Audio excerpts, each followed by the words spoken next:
जी पराग जी, मैं आपको बताना चाहता हूं कि जो मायावती जी हैं, मायावती जी बहुत बड़ी दलित हितैषी बनती हैं, या अखिलेश जी बहुत बड़े दलित हितैषी बनते हैं, या भारतीय जनता पार्टी बहुत बड़ी दलित हितैषी बनती है। जी लेकिन सब लोग दावे करते हैं, काम कोई नहीं करता है। आपको मैं बता दूं कि भारतीय जनता पार्टी 4.5 साल का कार्यकाल बीत जाने के बाद इनको बाबा साहब डॉक्टर भीमराव अंबेडकर नजर आते हैं। 4.5 साल में इनको परम पूज्य बाबा साहब डॉक्टर भीमराव अंबेडकर नजर नहीं आए। आज जब चुनाव सर पे है तो भारतीय जनता पार्टी बाबा साहब भी याद आएंगे और दलित भी याद आएंगे। जब दलितों का शोषण होता है, जब एक दलित लड़की का हाथरस में रेप होने के बाद उसकी अंतिम संस्कार के लिए उसकी लाश उसके माँ बाप को नहीं दी जाती है, तो भारतीय जनता पार्टी का चाल चरित्र चेहरा जनता जान चुकी है। लेकिन भारतीय जनता पार्टी के लोग ये जानते हैं, ये मानते हैं, भारतीय जनता पार्टी के लोग ये मानते हैं कि जनता को गुमराह करना बड़ा आसान है, क्योंकि चुनाव अब आ गया है। 6 महीने का आपको कौन लगता है सर कि हितैषी है दलित समाज का? कौन सी पार्टी आपको हितैषी नजर आती है? देखिए, दलित समाज के कोई भी हितैषी नहीं। अभी तक जितने लोग दलित समाज के लिए बड़े बड़े दावे करते हैं, लेकिन काम कोई नहीं करता है। ठीक है, यानी आपकी नजर में सभी धोखेबाज हैं, वादा खिलाफी सभी पार्टियों ने की है। ठीक है सर, बाकी मैं आपके पास लौट कर आऊंगा और भी आपसे बातचीत करूंगा। हमारे साथ वरिष्ठ पत्रकार मनोज मिश्रा भी जुड़ गए हैं। ठीक है करणवीर जी मैं आऊंगा सर। ठीक है करणवीर जी, आऊंगा, विस्तार से बातचीत भी करेंगे इस पर। ठीक है मनोज मिश्रा जी, आपका बहुत स्वागत है सर। देखिए, एक बहुत छोटी सी बात मैं बता रहा हूँ। आज उत्तर प्रदेश में, हेलो जी, आपकी आवाज आ रही है सर, बोलिए। आवाज आ रही है पराग जी मेरी? जी जी, आपकी आवाज आ रही है। जी जी पराग जी, मैं आपको बहुत, देखिए आज आम जनता की आवश्यकता क्या है? शिक्षा, चिकित्सा और रोजगार। जिस चीज पे कोई चर्चा नहीं होती है, आज प्राथमिक विद्यालय जो 2002 में शिक्षा की आवश्यकता को 86वां संविधान संशोधन करके, जी जब कांग्रेस की सरकार थी, कांग्रेस की सरकार में 86वां संविधान संशोधन करके शिक्षा की अनिवार्यता 6 साल से 14 साल के बच्चों को की गई। आज कोविड के दौरान, कोरोना के दौरान गरीब बच्चों के कौन है जो प्राथमिक विद्यालय में, सरकारी विद्यालय में पढ़ने जाता है? दलित और अति बैकवर्ड के बच्चे पढ़ने जाते हैं, वो उनको शिक्षा से वंचित किया जाता है। परम पूज्य बाबा साहब का नाम ले लेकर के ये लोग वोट बटोरने का काम करते हैं। लेकिन एक चीज मुझे बताइए कि जो मूल आवश्यकता है आज हमारे समाज की, परम पूज्य बाबा साहब डॉक्टर भीमराव अंबेडकर ने 3 मूल मंत्र दिए थे, जिसमें प्रथम मूल मंत्र था शिक्षित बनो, जिसको कार्य साध करने के लिए 86वां संविधान संशोधन करके शिक्षा की अनिवार्यता की गई, जिसमें प्राथमिक विद्यालयों में आप जा करके देख लीजिए कि वहां पे आपको खाना दिया जाएगा, जूता मोजा दिया जाएगा, कपड़ा दिया जाएगा और कॉपी किताब भी दिया जाएगा, लेकिन अच्छी शिक्षा नहीं दी जाएगी। लेकिन ठीक है, लेकिन आजाद साहब बीजेपी अभी अपनी सरकार, ठीक है, देश का विकास नहीं होता। ठीक है आजाद साहब, बीजेपी भी इस बात का भी दावा कर रही है कि शिक्षा को लेकर बेहतर काम उत्तर प्रदेश के अंदर किया। जब समाजवादी पार्टी की सरकार थी तो अखिलेश यादव ने लैपटॉप भी बांटे थे छात्रों को और पढ़ाई को लेकर जोर दिया था।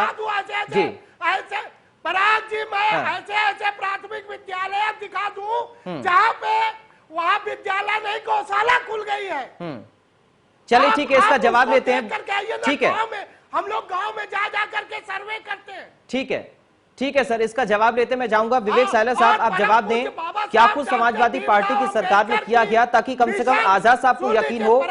जी हाँ, बोलिए। पराग जी एक सेकंड, मैं एक चीज कहना चाहता हूँ। जैसे समाजवादी पार्टी ने मायावती जी के पीरियड में जब जो है आरक्षण दिया गया था आर्थिक सुधार के लिए, उस समय समाजवादी पार्टी ने 2012 में ठेकेदारी में आरक्षण को समाप्त किया। प्रमोशन इन रिजर्वेशन समाजवादी पार्टी ने बिल फाड़ा। अब समाज नहीं भूल पाएगा भारतीय जनता पार्टी के जो दलित विरोधी मानसिकता के खिलाफ जो किया है वो समाज नहीं भूल पाएगा। ठीक है, आज जो बड़ी बड़ी बातें ये लोग कर रहे हैं वो कतई दलित समाज नहीं ठीक है सर, ठीक है, दोनों से जवाब देते हैं। परम पूज्य बाबा साहब डॉक्टर भीमराव अम्बेडकर का मिशन उनकी प्रतिमा में नहीं, उनके संविधान में, उनकी विचारधारा में है। ठीक है सर, सारी पार्टी, ठीक है आजाद साहब, दोनों से जवाब देते हैं। ठीक है, ठीक है, ठीक है सर, दोनों ही पार्टी से जवाब देते हैं, दोनों के प्रवक्ता बैठे हैं, दोनों से जवाब देते हैं। साक्षी जी मैं आपके पास आऊंगा, मनु जी थोड़ा इंतजार कर लीजिए प्लीज। साइलस साहब जवाब दीजिए।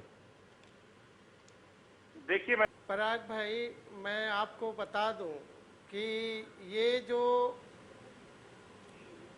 अभी चाहे वो भारतीय जनता पार्टी हो, चाहे समाजवादी पार्टी हो, चाहे बहुजन समाज पार्टी हो, बहुजन समाज पार्टी का निर्माण जो हुआ था वो परम पूज्य बाबा साहब डॉक्टर भीमराव अंबेडकर के मिशन को लेकर के मान्यवर काशीराम साहब ने किया था। लेकिन आज वो बहुजन समाज पार्टी पूरी तरह से एक प्राइवेट फैक्ट्री बन गई है। दलित समाज धीरे धीरे वो बेचारा ललसाई हुई निगाहों से वो किसी दल को ढूंढ रहा है, अपने नेता को ढूंढ रहा है कि कब हमारा दूसरा मान्यवर काशीराम साहब नजर आएंगे जिससे हमारे समाज का उत्थान हो सके।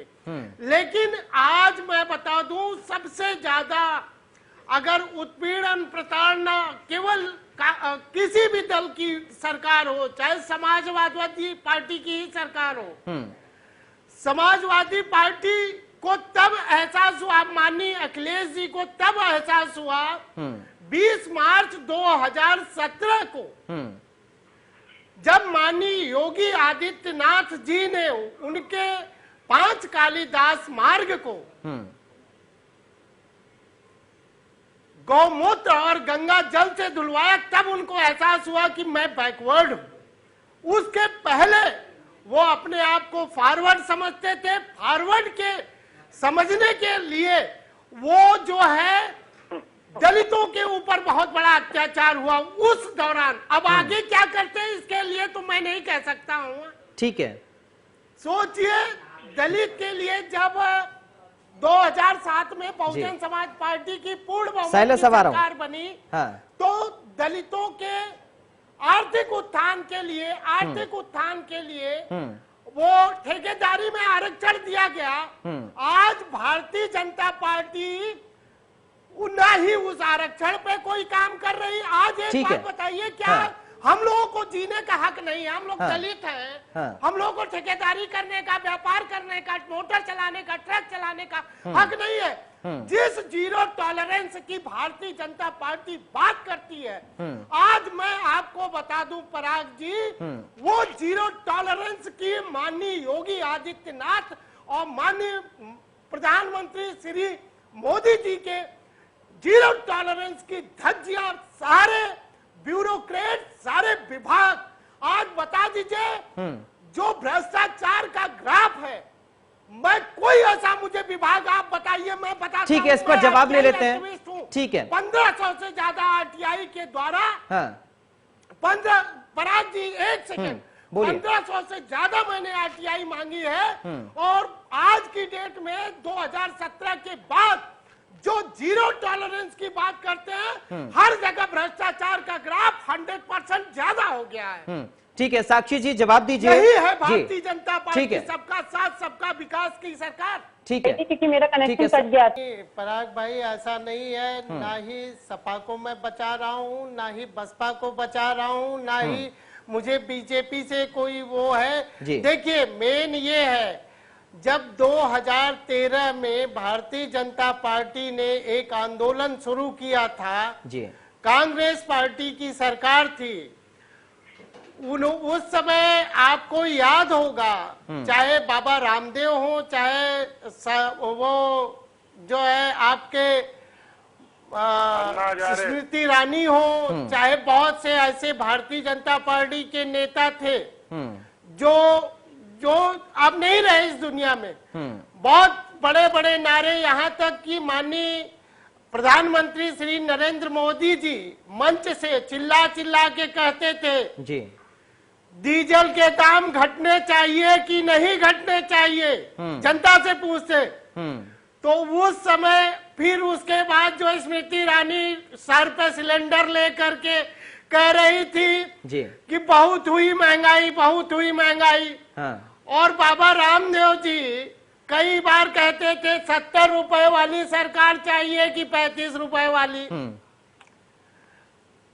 ठीक है, ठीक मैं है। ये पूछना चाहता हूँ, अब ये स्लोगन कहेंगे जी, डीजल नहीं, सुनिए, अब ये स्लोगन कहेंगे कि अब वही स्लोगन फिर से कहें कि डीजल हुआ 100 के पार, अब की बार मोदी सरकार, पेट्रोल हुआ 100 के पार, अब की बार मोदी सरकार। ठीक है साक्षी जी, बहुत जल्दी से फाइनल कमेंट आपका। ठीक है आजाद साहब।